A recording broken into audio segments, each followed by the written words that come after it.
তোমরা সবাই? আশা করি তোমরা সবাই খুব ভালো আছো আর আমিও খুব ভালো আছি। ইন্ডো ফর প্রিয়া ব্লগের নতুন একটি ভিডিওর সঙ্গে তোমাদেরকে অনেক স্বাগত জানাই। তো আজকে অনেকটা বেলা হয়ে গেছে ব্লগটা স্টার্ট করতে, যেহেতু ঘুম থেকে তাড়াতাড়ি উঠেছি কিন্তু বাসি কাজগুলো কমপ্লিট করে নেওয়া হয়ে গেছে।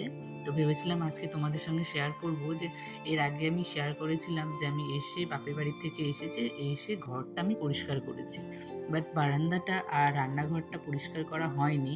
মাঝখানে আমার বিয়ে বাড়ি মানে এটা ওটা করতে করতে সময়টা কেটে গেছে। ব্লগটা শ্যুট করে রেখেছি, বাট এখনও এডিট করে ভয়েস দিয়ে সেটা দেওয়া হয়নি। তো এডিট করা হচ্ছিল না বলে ভিডিওটা আমি দিতে পারছিলাম না। তো আজকে ভাবলাম যে সেই ব্লগটা তোমাদের সঙ্গে শেয়ার করি। তো সকালবেলা উঠে রান্নাঘরটা একটু ঝাড়পোছ করে নিলাম, কারণ অনেকটা ঝুল হয়ে গেছিলো আর মাকড়সারা একদম পুরো বাসা বেঁধে ফেলেছিল। তো এই জন্য ভাবলাম যে আগে রান্নাঘরটা ক্লিন করে নিই, তারপরে বাকি কাজগুলো করব। যেহেতু রান্নাবান্নার চাপটা নেই, রান্নাবান্নার চাপ না থাকলে কি হবে, রান্নার থেকে বেশি কাজ হয়ে যায় জানো তো, যেদিন রান্না না থাকে।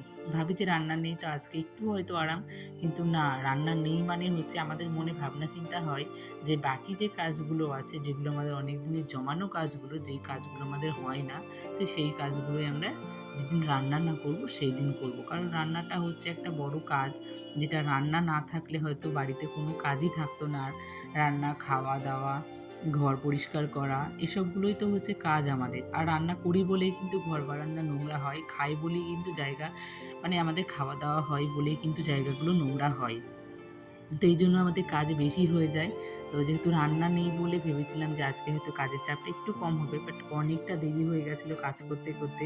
রান্নাঘরটা পরিষ্কার করতে আমার অনেকক্ষণ সময় লেগেছে, যেহেতু ভালো করে ঝাড়তে হয়েছে। তো ওদিকে আমার রান্নাঘর ঝাড়া কমপ্লিট হয়ে গেছে, তারপরে একটু নিচটা এখনও ঝাড়ু দিইনি, বাট গ্যাসের ওপরটা মুছে নিয়েছি, যেহেতু মা আবার ভাত নিয়ে আসবে, তো ভাতটা আবার রাখতে হবে, তখন আবার সেই নোংরা গ্যাসের উপরেই রাখা হবে। তো ওদিকে আমি রান্নাঘরে গ্যাসটা মানে ওভেনটা মুছে দিয়ে রেখে আসলাম। আর তারপরে এসে গেছি ঘরে, যে ঘরটাকে আগে একটু ক্লিন করে নিই, যেহেতু ক্লিন করাই ছিল।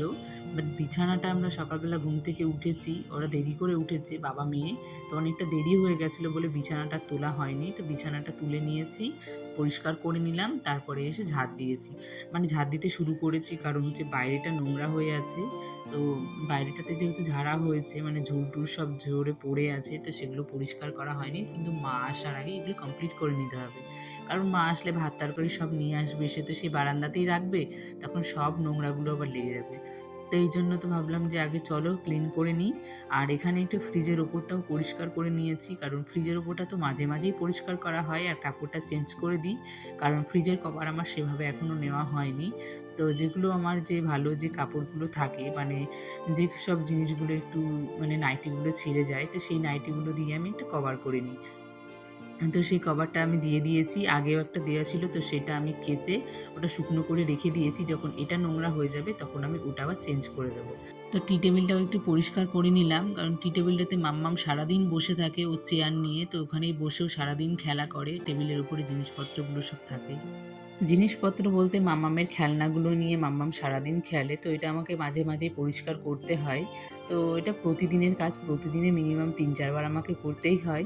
তো দেখো সকালবেলা কাজবাজ হয়ে গেছে, আবার এটা সন্ধেবেলায়। তো মাম্মাম একটু ঘুরতে গেছিলো বাইরে ওর ঠাম্মির সাথে, তো ও ঘুরতে গিয়ে ওর একটা ঠাম্মি হয় ভুট্টা দিয়েছে। তো মাম্মাম তো যেহেতু খেতে পারে না, কিন্তু ভুট্টাটা এনে আমাকে দিয়েছে যে মা আমাকে এটা একটু মানে করে দাও। ও তো বোঝে না যেটা কী করে খায়, কিন্তু আমাকে এটা করে দাও, ও খাবে। তো এই জন্য আমি এটাকে ভালো করে ছুলে নিলাম আগে। আর মামাম দেখে তো খুবই খুশি হয়েছে, কারণ ও প্রথম দেখেছে, আর ভেতরের যে মানে এগুলো নরম নরম, বেশ ওর ভালো লাগছিল। আর মাঝে মাঝে ও একটু মানে ওর অস্বস্তিও লাগছিল যে জিনিসটা কী, ও বুঝতে পারছিল না, কিন্তু আমাকে বলছিল মা করে দাও আমি খাবো। তো ভাবলাম যে চলো, যখন সন্ধে হয়েও গেছে আর ওকে তো কিছু খাওয়াতে হবে, তো দেখি এটা খাই কিনা আর খেতে পারে কিনা সেটাও তো আমি জানি না। বাস্ট আজকে ওকে আমি ফার্স্ট খাওয়াবো, তো খেতে পারবে কিনা সেটা আমার সন্দেহ ছিল। তো একটুও খেতে পারেনি, যেহেতু মানে এখনও সেভাবে না খেতে শেখেনি যে এই জিনিসটা আমাকে এভাবে খেতে হবে, তবু আমি ছাড়িয়ে ছাড়িয়ে একটা একটা করে দানাগুলো দিচ্ছিলাম, বাট ও খেতে পারেনি। কারণ আমি ওটা খেয়েছিলাম, আমি হাফ খেয়েছিলাম আর মাকে হাফ দিয়েছিলাম, দুজনে মিলে ভাগ করে খেয়েছি।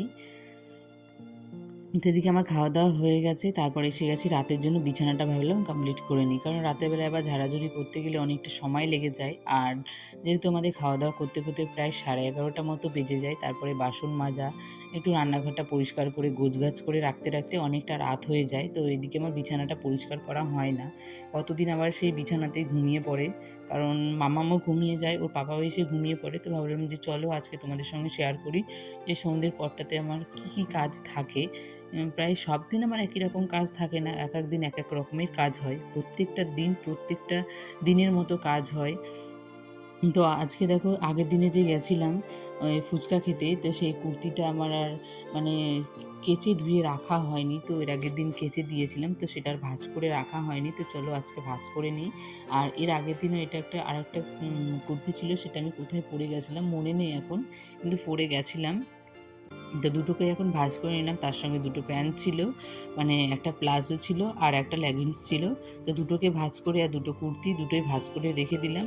আর এদিকে মামামের জামা কাপড় আরও ছিল আর ওর পাপার জামা কাপড়ও ছিল, তো সবগুলো ভাঁজ করে রেখেছিলাম, কিন্তু মানে অনেকটা সময় লেগে যায় জানো তো, এই কাজগুলো করতে করতে বাকি সারাদিনটা মনে হয় যে কী কাজের মধ্যে দিয়ে দিনটা চলে যায় না বুঝতেই পারি না জানো তো।